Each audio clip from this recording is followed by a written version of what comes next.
The story of Ardmore ceramics begins at a farm at the foothills of the Drakensberg Mountains, when two remarkable women from different worlds came together to forge their collective inspiration through art to tell unique and important South African stories. Hi everybody, I'm Faye Halstead and I'm the creator and founder of Ardmore Ceramics, and this is our museum and where it all began. Come on inside and I'll show you. So it all started in 1985, and it started with a young lady called Bonnie and Chali, and she and I started working together in the Drakensberg in the Champagne Valley area. And we started by just making molded ducks, which we hand painted, and then we moved on into stories about Zulu culture and history. Storytelling is a big part of Zulu culture, as well as working with clay. The Zulu people would make fabulous ukamba pots, and the herd boys would sculpt little clay animals, farm animals from river clay as they attended to their dad's cattle. And in the beginning, we never had big kilns or glazes, so the work was painted with paints. And as you can see today, we've evolved into these magnificent use of glass, which is glazed, and colors, which comes from the traditional Arab beads, the love of the Arab beads, and the color that was lacking from the natural dyes and clay pots fired in a wood firing. I personally have an incredible love for the fauna and flora of Africa and the conservation of animals. I'm passionate about animals. And to work with people who have that same closeness to nature, living in symbiosis with nature. They use animals so much with hidden meaning, and that's why you'll see animals and plants in our work. From 1998 into the 2000s, we started losing a lot of artists from HIV/AIDS. In fact, sadly, Bonnie was one, and Wonderboy and Kamala, and the artists took this up on their own. It was stigma to it. They didn't really want to talk about it, but they started making incredible works. The works on HIV/AIDS have traveled the world. A lot of the work was done by Wonderboy in Kamala, and he writes and he talks about AIDS. An incredible collection of work of which I'm incredibly proud.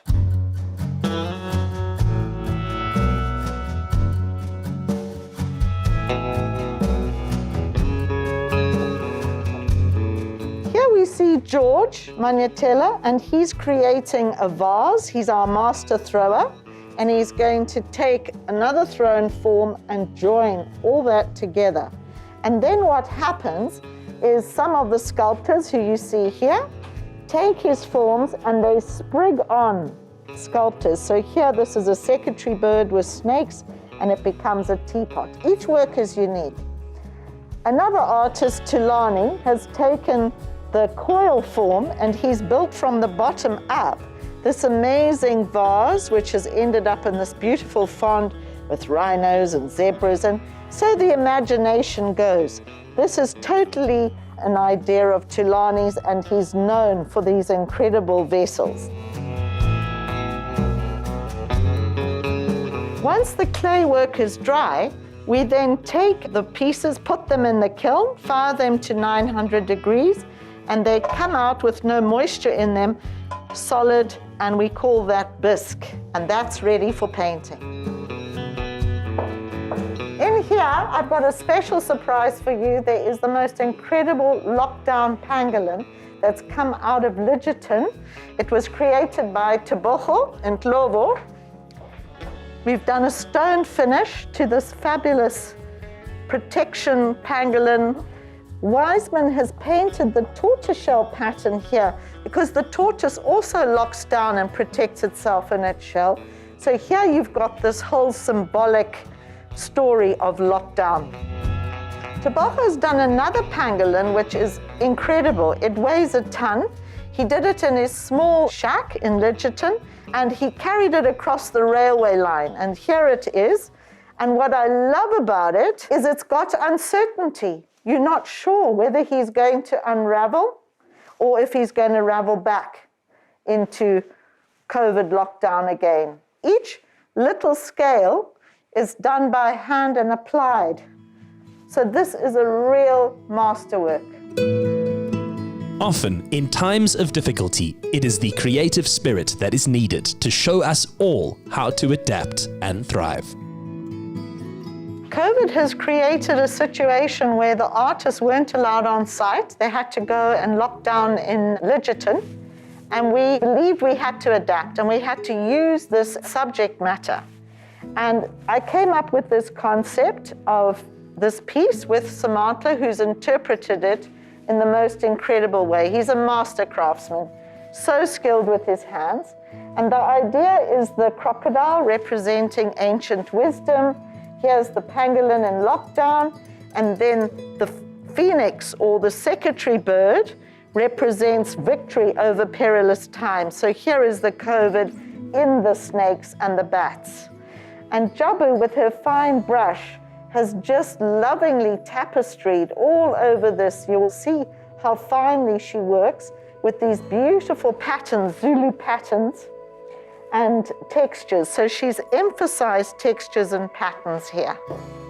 This is a COVID arc that Bennett Zondo came up with during lockdown. And here you can see the little bats and the pangolins and the masked people all saving the creatures. And Mantla Ngwenya is busy painting it. A pencil is used to draw, fine brushes, and if he wants to make little fine lines, he uses the scratch. And Mantla's used reds and greens as a beautiful contrasting colors. And then it's the fine detail and the love and care that makes Ardmore painting so exquisite. The painting that I love doing is the realism. The piece learning yenza lana ngiyakuhlenga abantu nenyamazana. Dedication to the craft has paid off for young creatives like Maxwell, who through showing great potential have upskilled their talents. This is my third year now with Ardmore. When I came here, I started as a painter. And then Faye saw potential in me and said, Maxwell, can you extend this and become a glazer? And then I said, yes, that's why I'm glazing right now. Okay, I want to look at this piece here. This is the wet part and this is the dry part. You can also say it's matte and this is like glazed.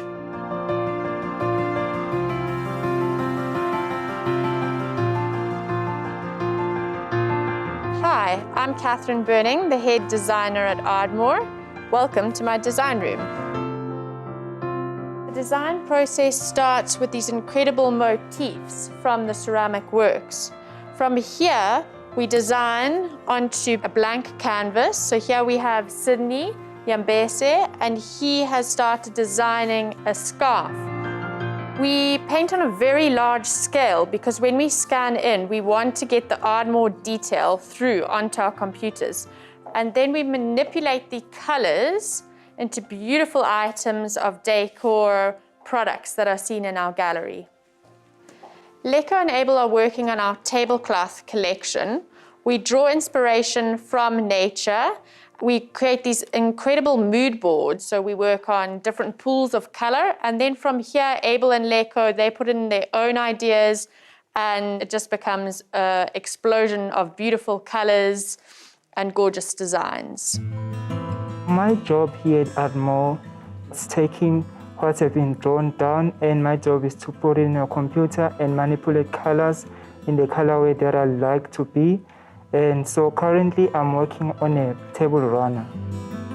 I came to do ceramic art, and last year they introduced me to a graphic design.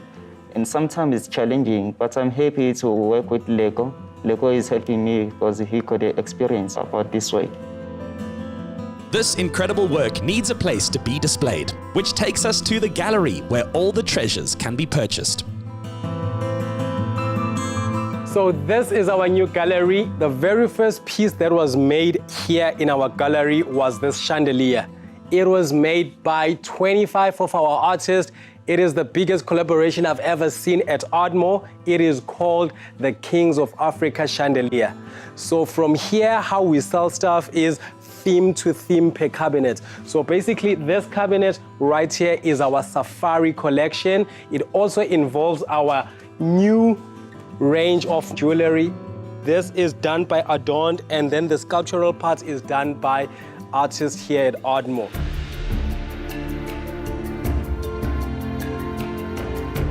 Right here is our table range. We've got items such as placemats, we've got coasters, we've got napkins, and we also have tea towels.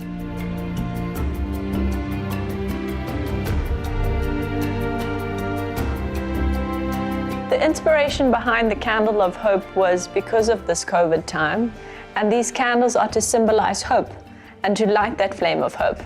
You'll see underneath the artists have put this wonderful quote, "And the world came together when the people stayed apart." The wax is poured at Wild Olive in Cape Town. What makes these candles so special is that they are all a one-off. Inside you'll see that this piece was made by Pomozzo and painted by Zintle. This August, September, and October, we're gonna be holding our new online exhibition, and it's gonna be raising awareness with the COVID-19. As you can see right here, we've got this hippo being ridden by a monkey. It's a very beautiful teapot. So what it resembles is the hippo spilling water out and sanitizing the monkey while the monkey is wearing the mask. We also have the elephant here carrying a heart, which shows that you need to stay at home in order to be safe. Tradition and art combined to create masterpieces. Let us know what you think. #TheInsiderSA.